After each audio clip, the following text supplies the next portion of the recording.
تم سے جہیز کا مطالبہ کرتا ہے۔ تمہاری جان کی قیمت ہے میری بیٹیوں کہ ڈرنا نہیں تم کبھی، تم ہرگز اپنی جہیز کی لعنت کو ختم کرو۔ اگر تم مرد ہو نا تو بیوی پر ظلم کرنا مردانگی نہیں ہے، بیوی کو مارنا مردانگی نہیں ہے، بیوی سے پیسوں کا مطالبہ کرنا مردانگی نہیں ہے۔ تم مرد کہلانے کے بھی لائق نہیں ہوگا اگر تم ایسی حرکت کرو گے۔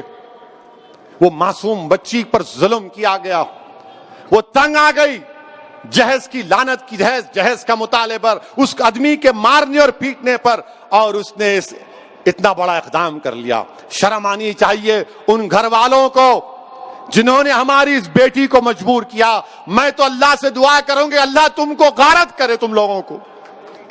ہر باپ کی تکلیف تم نہیں سمجھ سکتے۔ اگر کوئی باپ خبر میں جاتا ہے، میں کئی ایسے لوگوں کو جانتا ہوں جو زندگی کی آخری سانسیں لیتے ہیں اور اپنا ہاتھ پکڑ کر دھیمی سی آواز میں کہتے ہیں اسد صاحب بچی کی شادی ہے، انتظام کرا دو، مرنے سے پہلے کچھ ہو جائے۔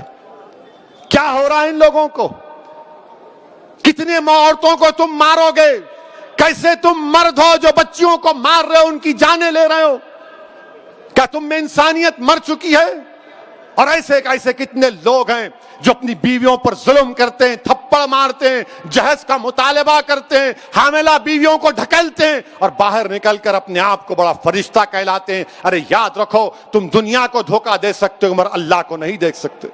اللہ دیکھ رہا ہے، اللہ سمجھ رہا ہے، اور اللہ ضرور مظلوم کا ساتھ دے گا، اللہ مظلوم کا ساتھ دے گا۔ میں ان تمام مسلمانوں سے اپیل کر رہا ہوں، اللہ کے رسول صلی اللہ علیہ وسلم نے ارشاد فرمایا تھا کہ تم میں سب سے بہترین وہ ہے جو اپنے گھر والوں سے اچھا ہے۔ بہترین اخلاق اس کے ہیں جو اپنی بیویوں سے اچھا برتاؤ کرے گا۔ یاد رکھو اگر تم اپنی بیویوں کو مارو گے تو کل یہی مار کا تم کو حساب حشر کے میدان میں دینا پڑے گا۔ جو مسلمان ہیں بتاؤ میرے کو ایک مثال دو کہ ہمارے نبی، ہمارے رسول جن کے نام کے خیرات کا صدقہ ہم کھاتے ہیں، کیا انہوں نے کبھی ہماری امت کی ماؤں کو مارا؟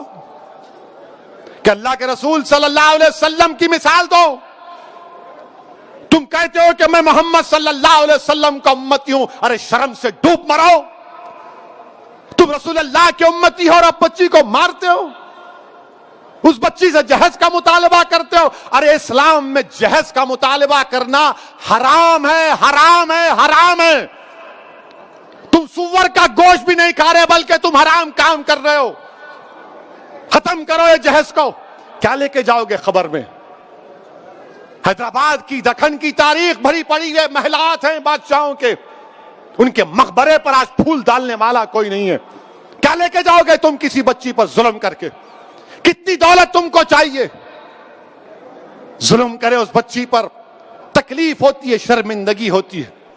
سوچو اس بات کو، ختم کرو ان برائیوں کو اپنے معاشرے سے۔ بچیاں، اللہ کے رسول صلی اللہ علیہ وسلم مسلمانوں کے لیے کہہ رہا ہوں بلکہ دنیا کو بتا رہا ہوں کہ ہمارے رسول صلی اللہ علیہ وسلم جب اپنے بیٹی سے ملنے جاتے، شہزادی جنت سے، یا وہ آتی، اللہ کے رسول صلی اللہ علیہ وسلم اپنی صاحبزادی کے لیے کھڑے ہو جاتے، بیٹی کے لیے کھڑے ہو جاتے تھے۔ حضرت فاطمہ کے لیے پیشانی پر بوسہ دیتے اپنی بیٹی کو، اور تم کیا کر رہے ہو؟ میرے عزیز دوستوں اور بزرگوں، یہ مجلس کے ذمہ داروں کا جلسہ ہے۔ ہماری بھی کوشش ہونی چاہیے کہ پہلے اگر ہمارے گھر میں ایسا ہو رہا ہے اس کا خاتمہ کرو، ہمارے محلے میں ہو رہا ہے سمجھاؤ ان لوگوں کو، اور میں ہماری بیٹیوں سے کہوں گا کہ ڈرنا نہیں تم کبھی، تم ہرگز اپنی جان نہیں لینا، تم کبھی اپنی جان نہیں لینا، کبھی نہیں لینا تم اپنی جان۔ تم زندہ رہو، ہم تمہارے ساتھ ہیں، تمہاری جان کی قیمت ہے میری بیٹیوں۔